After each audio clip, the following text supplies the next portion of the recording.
मुझे एक अवसर प्रदान कीजिए माँ, कि मैं वहाँ जाकर उस दुष्ट की मृत्यु का भेद जान सकूं। मैं वचन देता हूँ माँ, मैं सफल होकर ही लौटूंगा। अपना ध्यान रखना पुत्र।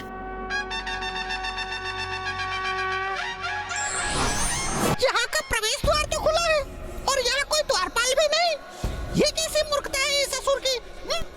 शत्रु को मूर्ख समझने वाला बहुत बड़ी मूर्खता करता है मूषक जी। आप मुझे मूर्ख पुकार रहे हैं प्रभु? कि खुला द्वार कोई मूर्खता नहीं, अन्य कोई दुष्ट बुद्धि ऐसी मूर्खता नहीं कर सकता। मुझे तो ये उस दुष्ट का षड्यंत्र प्रतीत हो रहा है मूषक जी। षड्यंत्र प्रभु? अर्थात संकट? हाँ मूषक जी, किंतु भयभीत मत होइए आप, क्योंकि भयभीत होना तो पराजय के द्वार खोलता है और हम यहाँ पर पराजित होने नहीं आए हैं। चलिए अब भीतर चलना होगा।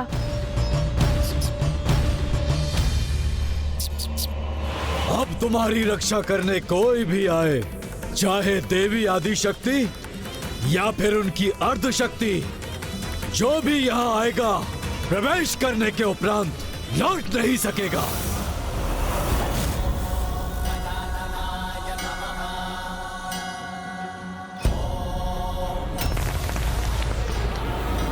मुझे ऐसा आभास क्यों हो रहा है जैसे मेरे पीछे कुछ हो रहा हो।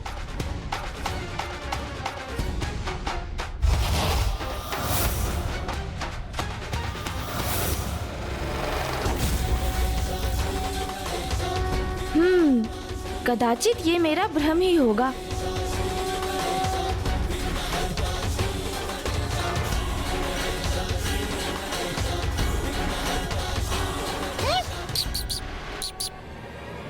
बाहर निकलो अरुणासुर।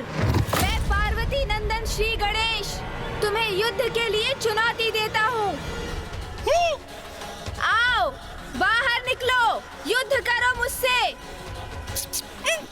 प्रभु ये क्या क्या वास्तव में हम यहाँ युद्ध लड़ने ही आए हैं? प्रभु आपने तो कहा था यहाँ शक्ति नहीं युक्ति का प्रयोग करेंगे हम। फिर आप इस असुर को युद्ध की चुनौती क्यों दे रहे हैं प्रभु? चिंता मत कीजिए मूषक जी, बस आप तो देखते जाइए। यदि है इतना सामर्थ्य तो युद्ध करो मुझसे, प्रदर्शन करो अपने सामर्थ्य का। बाहर आओ।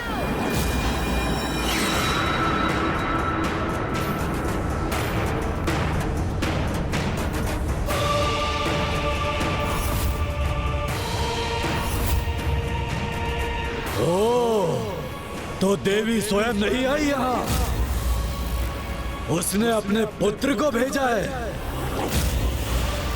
कोई बात नहीं, शीघ्र तुम्हारे साथ वो भी मेरा बंदी बनेगा।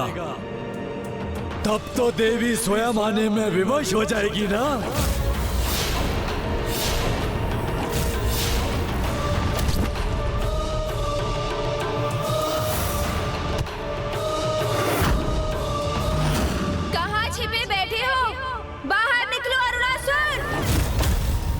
इतने ऊंचे स्वर में पुकारने का क्या लाभ?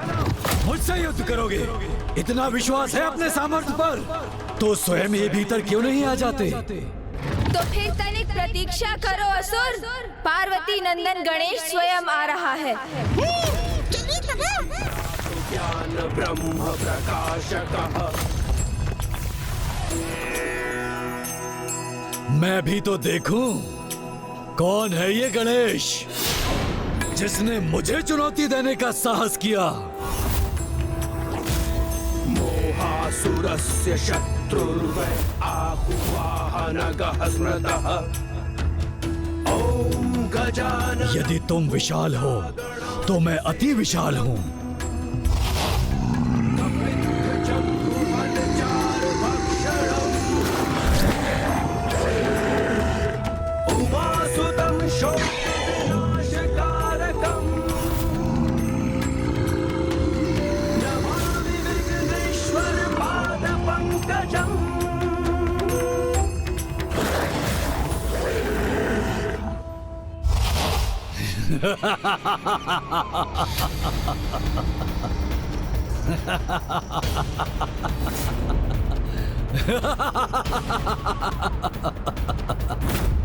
क्या सोचा था?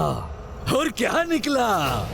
कहाँ मैंने महायोद्धा की कल्पना की थी और ये गजमुख बालक आ गया मेरे समक्ष। ये तो वही कहावत सिद्ध हो गई, खोदा पहाड़ और निकला चूहा। चूहा नहीं, मूषक। अर्थात मूषक जी का आगमन तो अभी शेष है। हाँ, वो तो मेरे वाहन है। प्रभु, मैं आ गया प्रभु।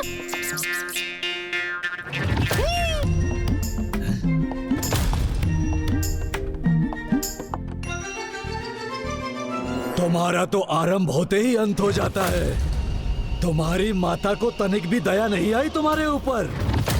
तुम जैसे नन्हे बालक को मुझसे युद्ध करने के लिए भेज दिया। जीवित नहीं देखना चाहती क्या वो तुम्हें? किंतु आ ही गए हो तो आगे बढ़ो। मुझको युद्ध की चुनौती दी है ना तुमने। निकालो अपना अस्त्र और युद्ध करो मुझसे। अस्त्र? किंतु मैं तो कोई अस्त्र लेकर ही नहीं आया। तो फिर मुझसे युद्ध कैसे करोगे? चलो कोई बात नहीं, मैं ही अस्त्र प्रदान करूंगा तुम्हें। अर्थात आप इतने शक्तिशाली, शक्ति संपन्न, विशालकाय होने के पश्चात भी मेरे समान एक नन्हे बालक से युद्ध करेंगे? क्या ऐसा युद्ध आप जैसे शक्तिशाली असुर को शोभा देता है भला? स्वयं युद्ध के लिए ललकारते भी हो और स्वयं पीछे हटने का उपाय भी सोचते हो। अरे नहीं नहीं असुर जी, मैं पीछे नहीं हट रहा हूँ। किंतु युद्ध एक ही प्रकार का कहाँ होता है? उसके तो अनेक प्रकार होते हैं ना। जैसे रण युद्ध जो सेनाओं के मध्य होता है, मल्ली युद्ध जो दो योद्धाओं के मध्य भुजाओं की शक्ति से होता है, गृह युद्ध जिसके अस्त्र राजनैतिक दाव पेच होते हैं, और फिर जीवन का युद्ध जो अनेकों संघर्षों से भरा होता है। ए तुच्छ बालक, मत करो अपने ज्ञान का बखान। ये बताओ मुझसे कौन सा युद्ध करना चाहते हो तुम? वाक युद्ध। ओहो, तो प्रभु शक्ति से नहीं बुद्धि से युद्ध करने आए हैं। हाँ, वाक युद्ध जो बुद्धि और शब्दों से किया जाता है। वाक युद्ध? ये कहो ना, बाल क्रीड़ा करने आए हो यहाँ। अभी आपने ही तो कहा कि मैं मात्र एक बालक ही हूँ, तो मैं बालकों की ही तो क्रीड़ा करूँगा। किंतु मुझ जैसे महायोद्धा को बाल क्रीड़ा शोभा नहीं देती। ये क्रीड़ा नहीं करूँगा मैं। क्या महासुर जी आपको ये भय है कि वाक्य युद्ध में आप एक बालक से पराजित हो जाएंगे? कहीं ऐसा तो नहीं कि आप अल्प बुद्धि होने के साथ शब्दों के ज्ञान से भी वंचित हैं? मुझे अपनी कुशाग्र बुद्धि पर पूर्ण विश्वास है बालक। तो फिर वाक्य युद्ध से पीछे क्यों हट रहे हैं आप? आइए करते हैं ना वाक क्रीड़ा। तुच्छ बालक, यदि पराजित होने में इतनी ही रुचि है तुम्हें, तो आओ पूर्ण कर लो अपनी इच्छा।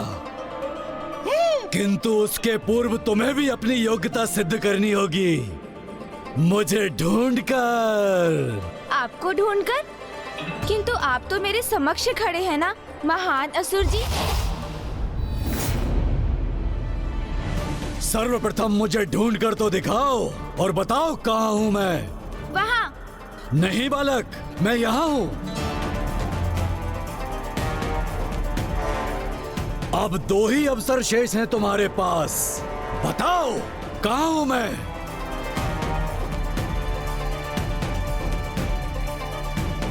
वहाँ। वहाँ नहीं, यहाँ हूँ मैं गजमुख बालक।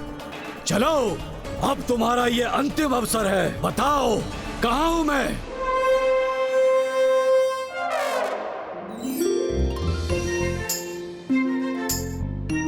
बहुत निपुण हैं आप छिपने में असुर जी। अच्छा तो कहो कहाँ हूँ मैं। आप तो ठीक मेरी दाईं ओर। बिल्कुल नहीं। अरे मेरा उत्तर तो पूर्ण होने दीजिए आप। मेरी ठीक दाहिनी ओर नहीं, अपितु मेरी बाईं ओर के मध्य में स्थित है। उस स्तंभ के निकट खड़े हैं आप। ये कैसे ज्ञात किया तुमने? आपका संपूर्ण ध्यान तो मुझ पर ही था ना, इसलिए मैं जहाँ देखता था आप वहाँ से हट जाते थे। किंतु मेरे मूषक जी का ध्यान आप पर था। देखिए ना, आपकी पूंछ अभी भी उनके मुख में है।